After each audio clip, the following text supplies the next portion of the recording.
How are you, my friend? I'm good. I'm good. I sense hesitation. I was just telling Victoria that there are stories that come up, and I acknowledge them as a medium college football story. Something procedural, Right. something that has significance and impact.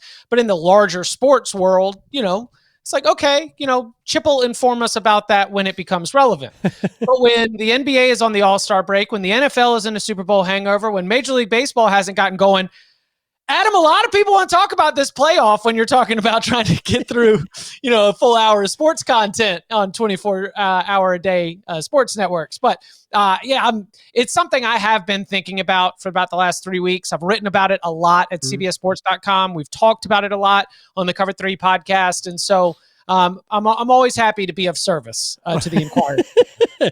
All right, so let's start there. And here's where I want to start. Kevin Clark, who does a This Is Football podcast. I think he does it for ESPN. It's Omaha Productions, right? It's the Peyton Manning vehicle. He was on ESPN radio this morning, and I swear he was speaking directly to me. So I want you to hear this. I played it about 15 minutes ago, but I want Chip to hear this. So here's Kevin Clark from this morning on Unsportsmanlike on ESPN radio. It was 6 teams because I think the way college football works is scarcity is the backbone of the sport, and perfection is the backbone of the sport. There are not 12 teams that can conceivably win the championship in a given year. There are probably not 8, but are there 5 in most years? Probably. Do you want to see 5 or 6? Do you want to see a team like Tulane a couple of years ago get a shot to do it? I think rewarding the top 2 teams in the country, which, by the way, normally there are only 2 teams that can win the national championship. I think rewarding those teams with buys, even using the traditional bowl system, almost like a +1, where you have 6 teams in contention, they play each other, then you kind of re-rack and do a national championship 2 weeks later. I just think that the 12 is too much. 4 is too little. I think the BCS probably didn't get the credit it deserved in most years, and there were only a handful of years where we needed more teams than that. But I think 6 was perfect, and I just think 12 is going to dilute what makes college football amazing, which is the feeling that if you lose one game, you're out of contention. All right. You want to where do you want to start with what Kevin Clark had to say this morning? Because I could not agree more with everything he had to say. Because you're smart, just like Kevin Clark, and because Kevin Clark's smart. He's a friend. He's a Cover 3 podcast listener. I'm in good company. You're in great company. Yeah. I remember in 2013 that even with a statistical analysis of where do we draw the line in terms of like real drop-offs in college football, 2 was great, and 6 was great, and 4 was incredibly imperfect. That often your top 2 tier, and then the next group had 3 or 4 teams tier, and then you drop off again. I think that there was something that they imagined would be a selling point when all of those conference commissioners agreed that someone was going to be left out. Right. That the game of musical chairs was a selling point. That was going to be a way to bring people in. But it was not representative of where the lines of delineation are when determining the top teams in college football. Correct. I've got a story up right now that is, projecting the 2024-2025, college football playoff with the new 5+7 intact. And as I sat down, you've got your lines of delineation. You can go ahead and you can draw them. 6 would be an excellent college football playoff. Georgia, Ohio State, Oregon, Texas, Michigan, Alabama. Because guess what? After that, there's a drop. And then you get into Penn State, Ole Miss, Notre Dame, LSU. So now we're talking about, all right, so of those Penn State, Ole Miss, Notre Dame, LSU, with the automatic qualifiers involved, now they get to play the who's in, who's out as they fight for the final at-large bids. And Adam, get ready. Because yesterday, this blew my mind. And I've heard that there was just like one tweet from a much followed account who I don't follow, but that really stirred it up. Notre Dame is getting screwed. Or if I'm to use the Adam voice that he uses on the Canes Corner podcast to reference tweets that he thinks are dumb, Notre Dame's getting screwed, blah, blah, blah, blah, blah. Oh, that is so true. Gosh, that is true. Notre Dame not only agreed to this, right, but with athletic director Jack Swarbrick on the super secret 4-man committee created the daggum system. Yep. That's what I didn't understand. 4 years ago. So you can't tell me anyway. So that was one thing that blew my mind. The other thing, and this is really not going to set in until we get like into the season, because again, I sat there, I broke everything down. The top 10 teams in college football, as I see it, are all from the Big Ten and the SEC. And when Clemson jumps from number 13 to number 3, because they are the third highest ranked conference champion, that is going to make some brains explode. And it shouldn't happen. Here's me. So you're like, give me 1 through 12, line them up, play I don't care. Yeah. If we're going to have this, then let's do it correctly. But we all know why we're having this, right? And to avoid antitrust? Yeah, to avoid a lawsuit. So we're protecting money. We're not doing anything that's fair or even good for the sport. We're doing this because we think it will make us more money. It's the only reason why we're doing it. And I mean, maybe I'm wrong, but I believe that if we're doing that, like that's for professional sports to do it, right? That's for the NFL to expand the playoffs because we'll make more money if we expand the playoffs, or to expand the regular season because it will make more money.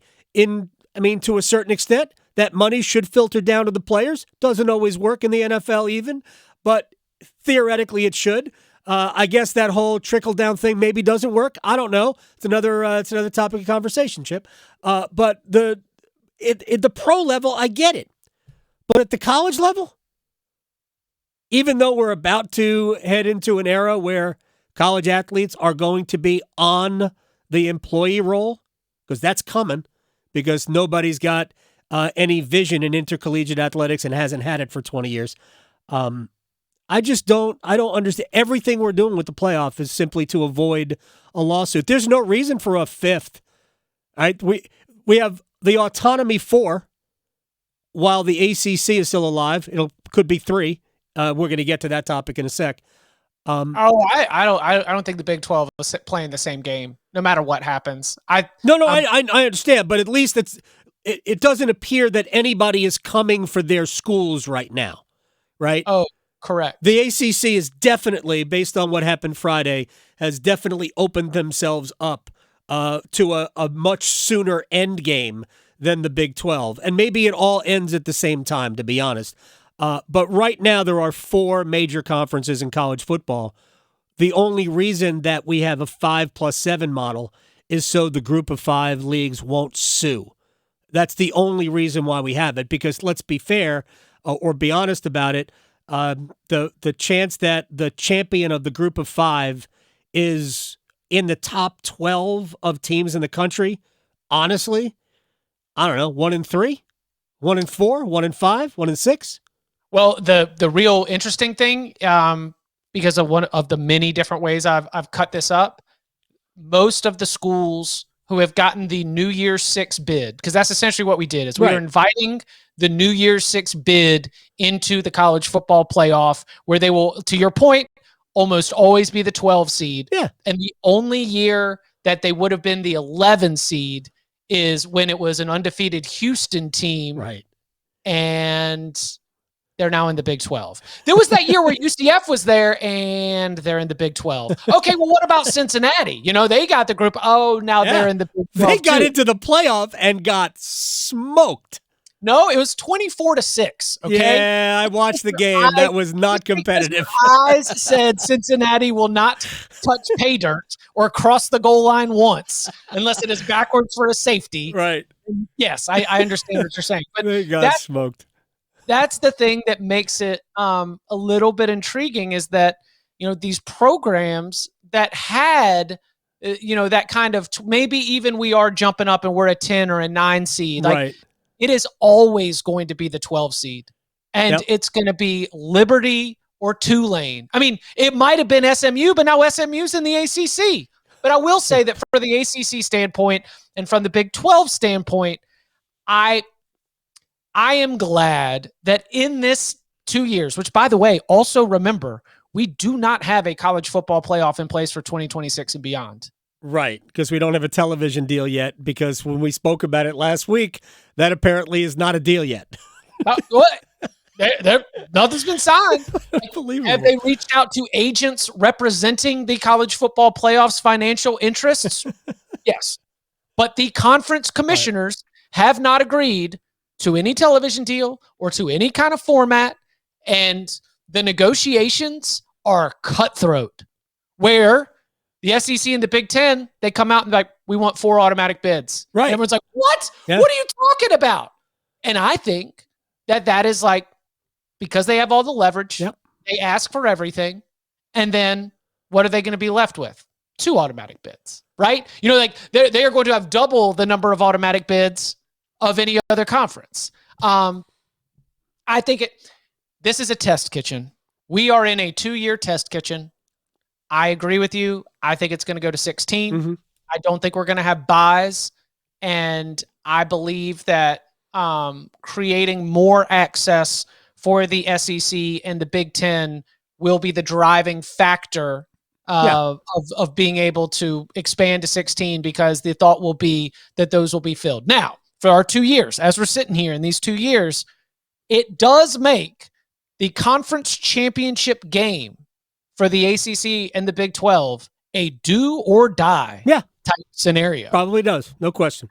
That is tense. Making it to that conference championship game and winning that conference championship game, that will be drama at the highest levels for these next 2 seasons. There's no question that that NC State Virginia Tech game is going to be awesome every single year. Chip Patterson, may I say that because on Friday, when the ACC filed in Leon County Court that they're filing for a dismissal of Florida State's lawsuit against the ACC, they basically put language in their filing to say that the buying your way out is not punitive. It's simply you have to, if you want to buy back your rights that you have willingly given away twice, Florida State, then there's a price to pay for that, and that is not punitive. That's just the deal. And Andy Staples wrote on On3, and we talked to him about it yesterday. It was yesterday or the day before. I don't even remember now. I think it was yesterday. That it was basically saying, all right, now let's negotiate. I don't think it has to mean that, because I believe that if the ACC negotiates an exit price for Florida State, unless that number is $500 million, I think the ACC is done. They might be done anyway, but I think if that number is not $500 million, I think it's over, and it's over quickly. I do not pretend to understand the financials at that level. That's almost in fake money. It right? is. It's monopoly money. I don't have a good idea of what would be fake or what would be not, what would mean they're dead. I do know that there are administrators in the ACC at schools not named Florida State who have said who have gotten to the end game. Like, this had to happen in court so we could get to here. Mm-hmm. I have heard administrators at schools in the ACC say, well, we don't know what the number is. Right. We know that there is probably a number to get out, and we don't know what the number is. $500 million is not the number. It will be lower than that. And I don't know how to draw the line to say, well, if it's this low, then this, or if it's this high, then this. But we are entering the steps of the process that had been foretold by administrators in the ACC since way back in like the Magnificent Seven drama. Shout out to Brett McMurphy for causing a huge hysteria at ACC meetings. But those conversations were comparing notes. Okay, so what does your legal team think the number might be? What does your legal team think the number might be? How much can we swallow? Like when we're having our own internal meetings with our leadership, what would make sense for us? If we do pay this, how much do we stand to earn? What kind of negotiations could be made with our next conference that could offset this? I mean, those moving pieces, it all started with what's the number. And so Florida State's going to be the first one through the wall, and they're going to reach a number, and then everyone else will figure out if that number satisfies, what they think, and maybe they stick around for another year. And you know what happens every single year you stick around? You get more Florida State's money. Number goes down. Well, that's true, right? Every single year, the number goes down. So it is going to be a headache when we are sitting there, if they haven't announced it already, at ACC football kickoff and trying to see whether or not they're going to get out by August 10th or whatever that mid-August date is that would then determine the 2025 season. And I wonder, and this is me wondering aloud, I haven't spoken to anyone at the ACC League office about this, and I know they're all huge fans of the Adam Gold Show, so feel free to reach out to me for clarification. I don't know if there is something within the ACC's leadership that says we are doing more damage to our conference by going through every single July and every single August with this hanging over our heads. Would it be, literally we would get millions of dollars. Would it be better to just take these millions of dollars and figure out the best way to position our conference to survive for what you have hinted at, which is the great breakaway in higher college athletics, which is who wants to pay the players? And I don't even know that all the ACC schools do. No, I don't think they do. I don't think there's any question. You would feel a lot if finances are your concern and not at like some big moral, ethical amateurism thing. If it's a financial thing, you're going to feel better if you're getting your 1/17th of Florida State's $400 million at being able to use that money to be able to finance such an operation. So I wonder if reaching the end game for the ACC, some part of it is like, we've just got to end this because it is doing more damage to our standing. Our other schools are getting antsy. They are getting uncomfortable. They are reaching out to back channels to other conferences. They're trying to figure out whether or not we are going to get Pac-12'd. And they're going to. If you can be proactive, maybe you take a little bit of a loss saying goodbye to a big brand name program like Florida State, but you at least end the uncertainty and you can take that money and focus on securing your future. I mean, if Florida State goes out the door, I would imagine Clemson, North Carolina, Virginia. I mean, there could be anywhere from 6 to 8 teams. There are limited spots on those boats because if those super leagues get too big, they will not be able to function. The SEC does not want to expand right now in part because they don't want to invite more people. No, I understand, but what if it's only 2 leagues? You've got to give them votes. Somebody cautioned to me that going beyond 20 is probably not going to happen. So there's 4 more spots in the SEC. There's 2 more spots in the Big Ten, and that's it. Okay, that's 6. That's 6. Are there 6 schools? You and I have talked about the West. I don't think there are 6 schools out west that are worth maybe Colorado. I don't know. You and I have talked about how the SEC feels about Florida State. Oh, they don't want Florida State. Yeah. Right? They don't want Florida State. They'd probably take Clemson. Even though they have South Carolina, they'd probably take Clemson. I don't know. We could go round and round on this for a long time. I'm not sure that either of the 2 leagues want to expand. But at this point, it's only a game of big business, and they can put, theoretically, a competitor out of business. That's the part of this whole discussion. Chip Patterson is here, by the way. It's the part of this whole discussion that really makes me not like physically ill, but it's so disappointing because in this game of grab as much money as you can, none of this, 0 of it, is good for the health of the sport. It's only good for the finances of these major schools. And at some point, why do we have Vanderbilt again? Why do we have Northwestern? Why do we have Indiana? What are you doing for us? Why should you get the same money that Michigan gets? At some point, all of that fairness is going to go away. Well, and you know where it starts? I can just, because I'm like you, I'm so exhausted by trying to guess where schools are going to end up and why the conference would want one school, why they wouldn't want another, and all the things going into it. When the college football playoff negotiations come up for the 2026 and beyond, the SEC and the Big Ten are going to set a standard that they are then going to take to their own conferences, which is we get more. Absolutely. And right now, all of the schools that were formerly identified as Power 5, because Washington State and Oregon State are still going to get a Power 5 per school payment from the college football playoff. Power conferences got 80% of the money, and then the group of 5 got 20% of the money. But among all those 65 Power 5 schools plus Notre Dame, they all got even payouts. And what's going to happen is the standard will be set with this next contract where the Big Ten and the SEC are going to get better payouts from the college football playoff than the ACC and the Big 12, which will then maybe even be tiered and better than the American, the Sun Belt, the MAC, and the Mountain West. They are then going to take that standard when contracts are up in 29, 30, and 32.